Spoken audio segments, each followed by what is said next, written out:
Hello everybody, welcome back to my channel. Today I have a quick little ghost story time for you guys about a house that I just recently cleared in Indianapolis, Indiana. And yeah, it was super creepy and I wanted to talk to you guys about it. So let's get into the video. I have been doing house cleansings for a couple of years now.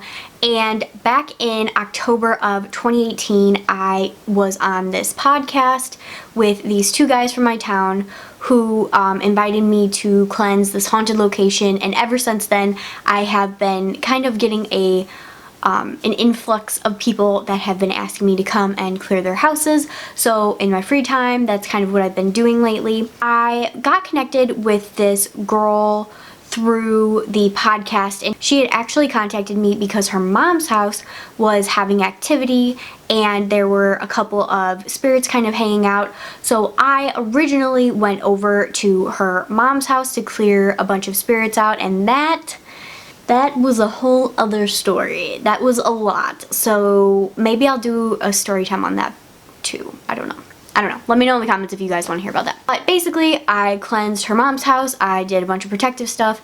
And a month or so later, I was getting a text from her telling me that she was experiencing activity in her house down in Indianapolis, and she was wondering if I was able to come down and possibly do a house cleansing for her. I had been dealing with these weird like physical and mental health problems from the start of 2019 into kind of like March.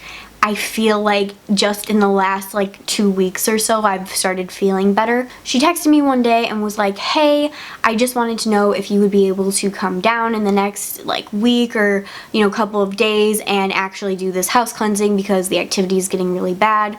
We aren't sleeping in our master bedroom anymore. We've moved to our spare bedroom, and yeah, if you can help us, please, so we don't have to sell our house. I ended up going down to cleanse this girl's house, and I was really nervous because I had never driven this far before to go cleanse a house. It was going to be a 3-hour drive there and then a 3-hour drive back. So I was really going to be spending the entire day at this house, and I didn't even know if I was going to be able to help these people. But she had gotten to the point where she was like pretty desperate for help because of how bad the activity had gotten. It had started affecting her husband a little bit, and for the purpose of privacy, I will call them Spencer and Jessica, which we joked about after I finished the cleansing. So Spencer and Jessica, if you're watching this, thank you for letting me use this as a story time. They were starting to experience heightened activity, such as not being able to fall asleep at night because they were feeling a person pacing around their room, like around the bed. So the person would pace from one side and like they would feel like the person was standing over them, like staring at them like, what are you doing? And then they would go to the other side and do it to the other person on the other side of the bed. So there was this constant pacing feeling like somebody was walking around the room, and all of this activity would start around 6:30 every day. And I know that seems like a weird thing to say, but we get into that as soon as I start to talk to the spirit in the house. So they were sleeping in the spare bedroom in their house, and her husband was actually starting to have some emotional kind of reactions to the energy and was seeing stuff in the house, as well as, just kind of feeling things. There was a moment where he was doing laundry, putting the laundry away, and started crying and was really upset kind of out of nowhere, and that is a sign that a spirit or an outside influence is around. Your energy kind of making you feel these emotions that aren't really yours. They're the spirit's emotions and energy. A lot of mediums that are developing will actually start noticing spirit that way, not just earthbound spirits, but other spirits that are around them. So if there is somebody trying to get your attention to give a message to someone else, you might feel like a lot of love towards them for no reason, or you might feel like this anger towards them, or you might feel this forgiveness or sadness. There's all these things that kind of just come out of nowhere that hit you like a ton of bricks basically, and that was happening to her husband. There was some traffic, so I was a little bit late, and I got there later than I had anticipated, around like 5 o'clock. in an hour or so, the activity would start to ramp up. She said nighttime was the time that the activity would start, and during the day it was usually fine, but there had been some activity throughout the day on and off. So there were a couple spirits that I was going in feeling like I was going to be dealing with, but one in particular that stood out to me in the photo that she had sent originally for me to check the property, because I usually have the person send me a picture so I can do kind of a basic scan, and then I'll have them sometimes send a picture of a person on the property just to make sure everything's good with them. Like I've said in a past video that I've done, you really don't know what you're walking into until you're on the location, because even though you can scan a location remotely and you can scan people remotely, it's not until you're on the actual property that you can truly feel where the energy is stagnant or where the energy is kind of collecting, or where there's a spirit around, or you know, things like that. It gets more specific once you're actually on the property. The spirits that I work with, my spirit guides and things like that, they were telling me that I needed to go and be on the actual property, because I was trying to do all of this remote stuff from a distance, just because I was like very intimidated to be driving 3 hours away and was worried that I would get on the property and not be able to help them. That would have really sucked, like, so much. Truly my worst fear was driving down and getting there and being like, well, can't help you, looks like you're gonna have to sell the house like you thought you'd have to. So I was putting it off. I was trying to do these remote sort of things. I was worried about my health and stuff. I finally got to the point where my guides were like, you have to be on the property, and I was like, crap. So she texted me actually the night after I did this like automatic writing where I was trying to get more specific information, and she was like, is there any way you can come like soon? We need you here soon. So we set up a day. I drove down 3 hours and I got to the house in this neighborhood. It was a really nice neighborhood. It looked pretty normal from the outside. It was a little bit out of the city limits of Indianapolis, so not quite in the city, but just outside of the city. So the neighborhood was really nice.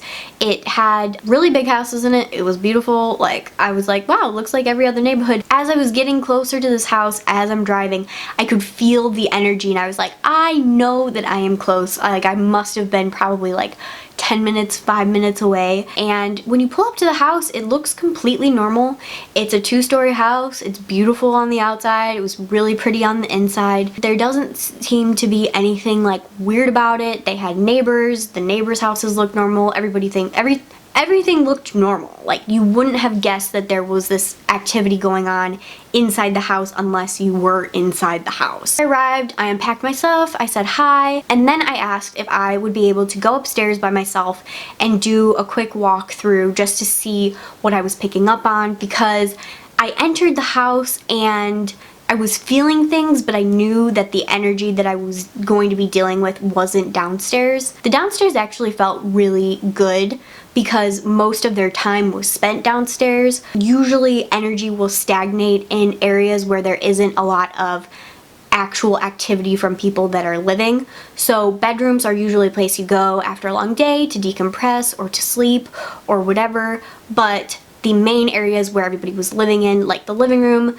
the kitchen, the living areas, the TV room sort of thing, and the dining room, they all felt pretty good because there was constant in and out of those areas. When I got upstairs, probably to the 4th or 5th stair from the top, they had this staircase. When you walk into the house, it was like you would walk up a little bit of stairs, you'd get to a landing, and then you'd walk up another kind of set of stairs, I guess you would say. And as soon as I got to the top, to like the 4th or 5th stair, you could feel the energy change to this heavier, denser, definitely more like stagnant feeling energy, and it felt like a different house. And I even told them later, upstairs feels like a completely different place from downstairs, and I kind of knew that this was the main area that things were going to be stagnating in, I guess you would say. You walk up the stairs and you're immediately kind of greeted with the master bedroom doorway, I guess you would say.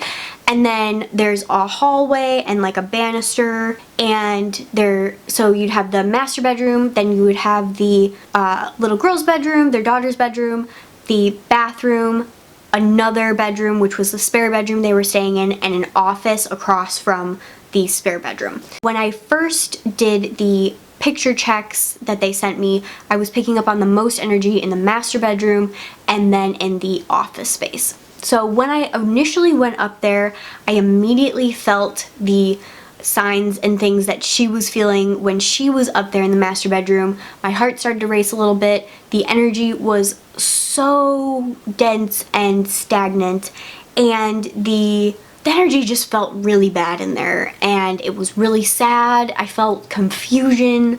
I felt just this overwhelming sadness, and like I didn't know what was going on. Like there was this weird kind of confused energy up there. I remember leaving the bedroom and then walking into the other rooms and not feeling much, and then I walked into the office, and the office had such a heavy energy to it. It was like this depression and this, I don't know, just this like deep sadness. I felt like that had come from a family that had lived there beforehand. Like it was a bedroom before that a teenage boy had been in or something, and he had been going through some serious like depression or something, and just some like heavy stuff. Like it was a very heavy energy. So that was my like initial kind of brief walkthrough that I had, and I did encounter the male spirit, but I was just kind of like avoiding him until I could actually like officially sit down and talk with him. In the pictures when she sent them to me, I picked up strongly on this male spirit that I felt like was going to be the main spirit in the entire house, but I picked up on 2 other spirits as well. But this video is really going to be focused on him and my experience with him, because it was nuts. It was crazy. I head back downstairs and I kind of give them a brief overview of what I was feeling and tell them the process. I was basically just telling them that I was going to go upstairs and sit down and talk to this man who had passed away, and kind of explain to him that he had died, because I felt like he hadn't like really come to the realization yet that he had passed away, and he didn't really know what was going on. So I wanted to do that, but I didn't really know how I was going to approach this, because how do you tell someone that they're dead when they don't know? I let them know that I was going to be probably like 45 minutes to an hour talking to this man. So I went upstairs, I sat on the floor of the master bedroom, I lit a candle, and I invited him to come forward to speak to me, to just kind of talk and figure out, you know, what was going on with him. The first image I see of him in my mind's eye is him leaning up against one of the doors in this like grumpy, like, I don't know, position, just kind of like leaning up against this door, kind of like staring at me like, there's another one of you here, really? I introduced myself. I said, hey, I'm Jackie, I'm just here to talk, you know, I've heard that there's some weird stuff going on, you know, can you kind of tell me what the deal is? And he just immediately started going off on a tangent. Initially, when I did the walkthrough, I had encountered him and he had started kind of talking, and I was like, all right, wait, we gotta wait till I can come back up here and really sit down and talk to you. So I knew he was going to be very open to talking to me, which is a good sign, because I get nervous when I encounter a spirit and they don't want to talk to me immediately. That usually means it's going to be much more difficult to pass them on. But he was very open to talking. When I went back upstairs, I just introduced myself, I said, what's up? And he began to vent. Now, when I say he began to vent, I mean that clairaudiently, I got into a meditative space, and I usually have to like activate my abilities and like do all this opening stuff, but I really didn't have to do that because he wanted so badly to vent to somebody. He started going on about these kids that were living in his house, and he was so confused why they were there, and he came home one day and the paint was different and all this stuff. And I remember him saying the paint stuff when I went up there the first time, but I was like, all right, hold your thoughts, let me finish this, I'll be back up here. And when I went downstairs to tell them, you know, kind of the brief overview of what I was getting, I asked them if they had painted when they moved in or like recently. They said yes. And she was like, how do you know that? And I was like, well, he doesn't really like that you guys were painting and all of this stuff. And she was like, what? I was confident that I was accurately receiving the information from him. Instant validation like that always kind of blows my mind because there was no way I could know that. So that was just kind of validating for me that I was really connecting to this man that had passed. He continued, you know, talking about the paint. He was talking about how they changed the bathroom from a red color to this like white color or something. Like he really liked the red that was in the bathroom in the bedroom or something before they had changed it. And he kept showing me this clock that was like, I saw it was like made out of barn wood or something, and I was like, I don't know what this is, but I thought that he was kind of like didn't like it or something. So I stuck that in the back of my mind, and then I was like, so what's going on with you lately? You know, what's all the weird stuff that's been going on? I remember him just kind of stopping and being like, well, I go to work, you know, every day, and I don't remember going to work. I just remember getting home. He was like, I can't remember my day. I just remember, you know, getting home from work, and then I walked in one day and there were these kids in my bed and everything was different and all of this stuff. My job is really just to like listen to them. So I let him vent for a little bit, and he continued, you know, talking about stuff. He was just so confused on why he couldn't remember the day, and he was just terribly, terribly confused about it. Oh, it's so sad to think about. Sorry, I'm having like a hard time re-talking about this because it was like it was really sad.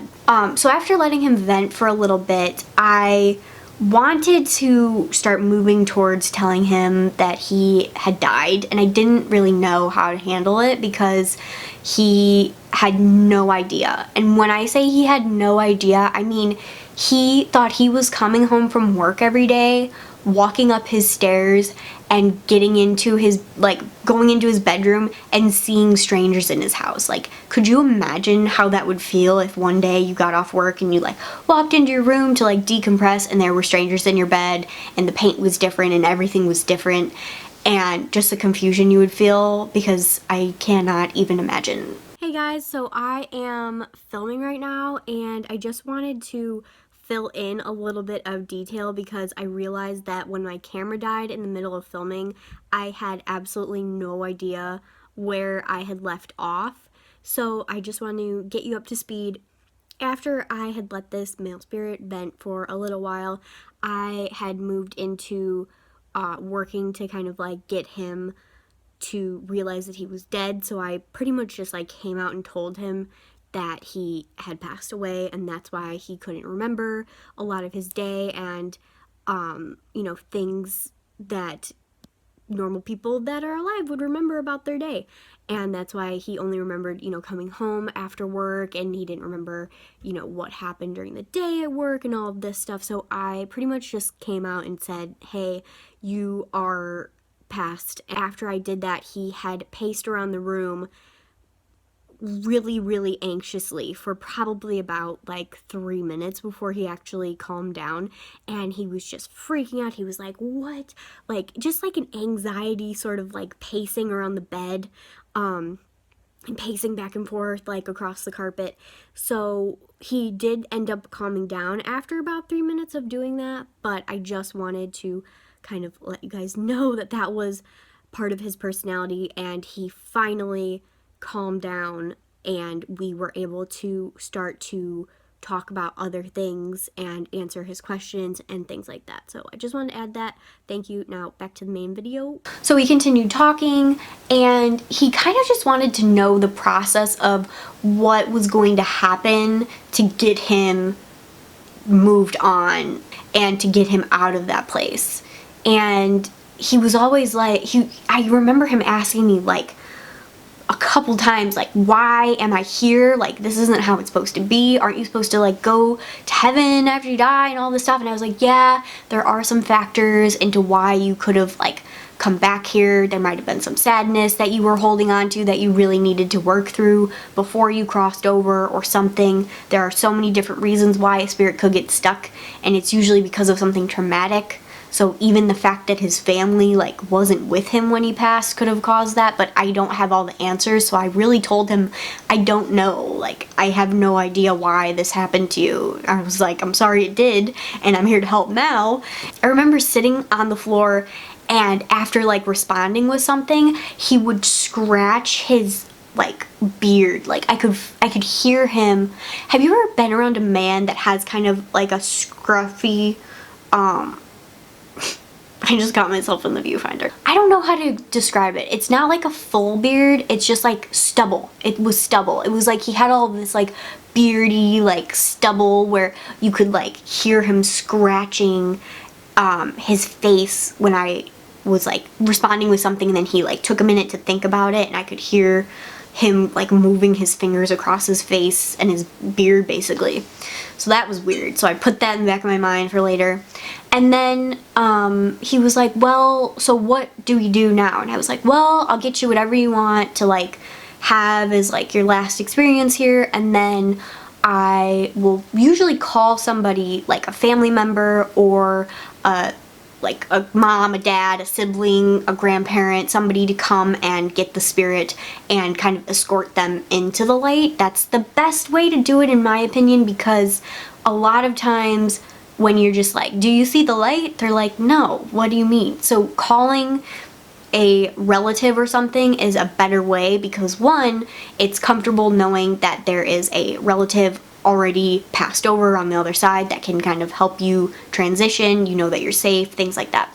But two, I just feel like it's such an overwhelming experience to try to connect and visualize, and then if they're fearful, they don't want to go. So having the comfort and the familiarity of a relative that has passed away helps a lot of spirits move on faster. This whole conversation back and forth was very weird, but the weirdest thing that he said was, I want you to call my friend that died in high school to come and get me. And I was like, really? Like, you don't have a parent that's passed away? You don't have a grandparent that you're close to? You know, you don't have a sibling or anything? And he was really young. He was like in his late 40s.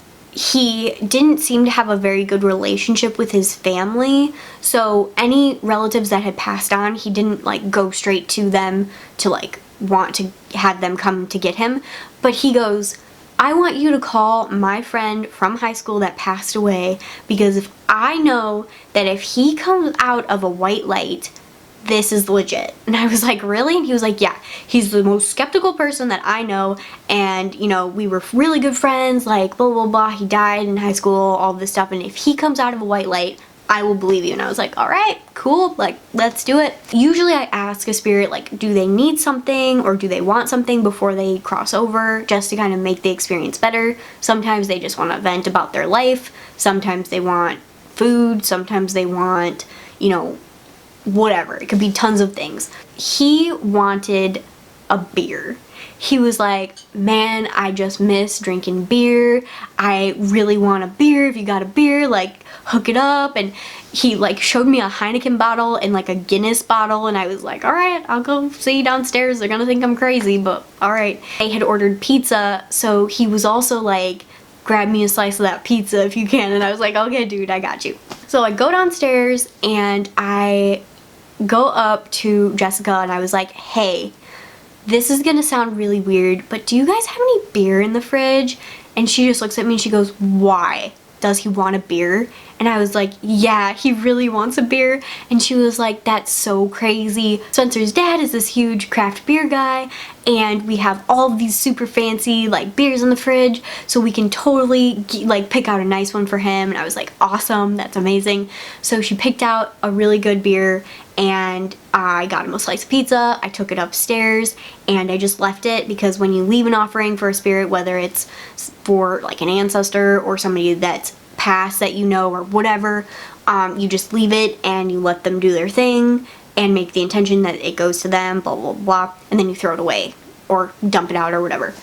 So I went downstairs and took like a 20-minute break to let him chill with his pizza and his beer before passing them over because I thought that I had just thrown a lot of information at him, so I wanted to let him digest that whole thing as well. I went downstairs and I was just talking to Spencer and Jessica about all the stuff that he had told me, and I brought up the stubbly face stuff. I brought up the ex-wife, which was weird because I remembered Jessica had told me that he was single, but I thought that that meant that he was like single forever and he was like a bachelor, like living in this house or whatever by himself. I didn't realize that it was because he was divorced.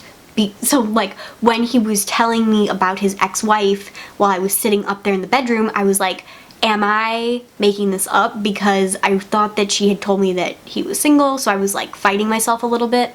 I told them about the boy and the girl, his kids that he had been talking about, and I really just kind of told them pretty much everything. Oh, I told them about the stubbly beard, and yeah, that was pretty much it. After, you know, going through all of that and talking to them, they were like, well, Spencer did go over and talk to the neighbors one day about this man because they wanted answers. So he told me that he had died in hospice because he had stomach cancer, and he had an ex-wife. He confirmed the ex-wife. He didn't know about the kids. He confirmed like a bunch of like little things, but we didn't really have as much information as we wanted. So they were like, why don't we Google his obituary? Because they knew his name. We Googled his obituary and a picture of him pops up, and I kid you not,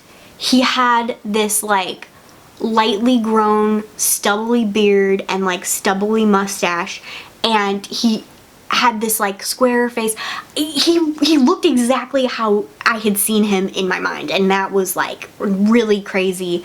And I got extremely emotional when they showed me the picture, because you can talk about, you know, spirits and woo ghosts and all this stuff, but as soon as you see a picture of an actual person, it just makes it that much more real, and it makes it that much more human and heavy, really. I just was kind of hit with all of these different emotions of, holy shit, this is real. Number two, how shitty that his family wasn't with him when he passed.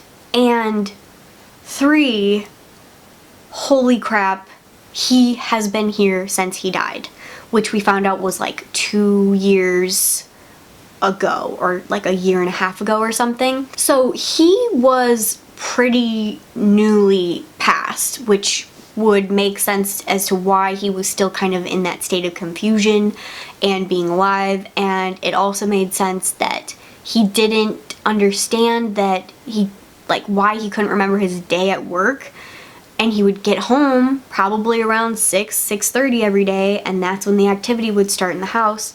So it was all of these realizations kind of coming together at once. I remember just like all of us kind of freaking out in the kitchen a little bit, like, oh my god, and then we were like, oh my god, that's so sad. Finally, I went back upstairs, I sat back down, I said, all right, man, you ready? And he was like, yeah, I'm ready.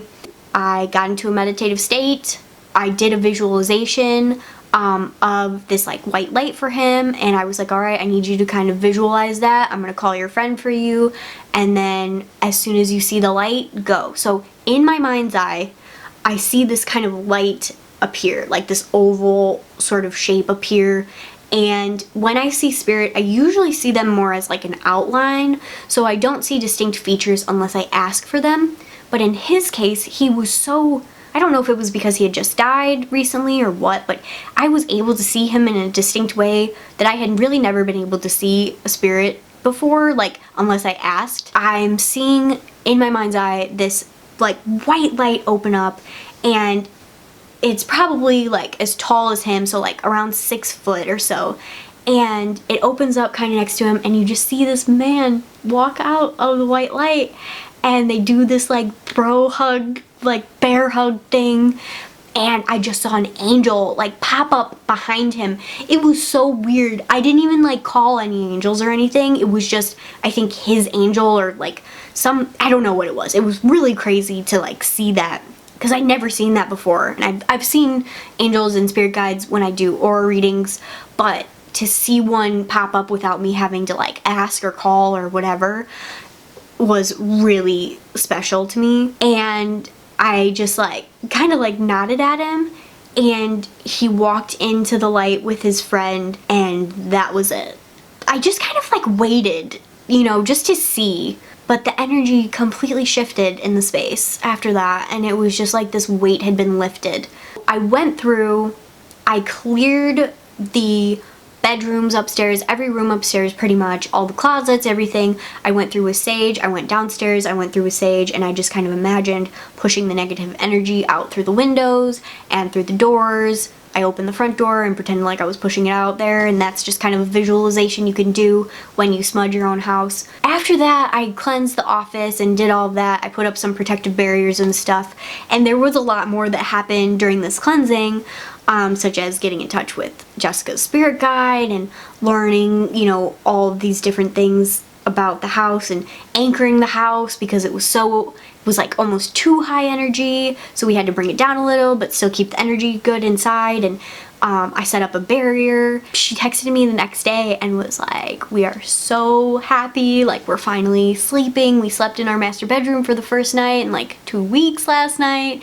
It just made me so happy. Be nice to your local spirits, because they're real people, and I know that, you know, a lot of people have weird feelings about earthbound spirits and stuff, but this is just a very real experience that these people were going through. It was a very real experience for the spirit involved, and all I wanted to do was bring them both peace, and I felt like I accomplished that. So that was a really, really cool feeling to be able to like be like, yeah, I drove 3 hours, I kicked some butt, I got some spirits at peace, I got some people at peace. What a cool thing. I don't know. So that is all I have for you guys today. I hope that you enjoyed this story. It just brings me so much comfort. Thank you for watching. I am still hard at work on this psychic development course. I'm going to post some more information hopefully in the next couple weeks. I'm just like trying to tweak some stuff. But anyway, watch out for some other videos that I will be posting soon, such as 3 easy tips on how to connect with your spirit guides, and another crazy ghost story time. And let me know if you guys like these. I'm gonna make it a little series so you can like binge watch them whenever you're bored, because I have a couple other stories that I would really like to share, and also maybe even share a video on how to clear your own house from negative energy if you are interested. So let me know. Make sure you like and subscribe down below, and I will see you in the next video.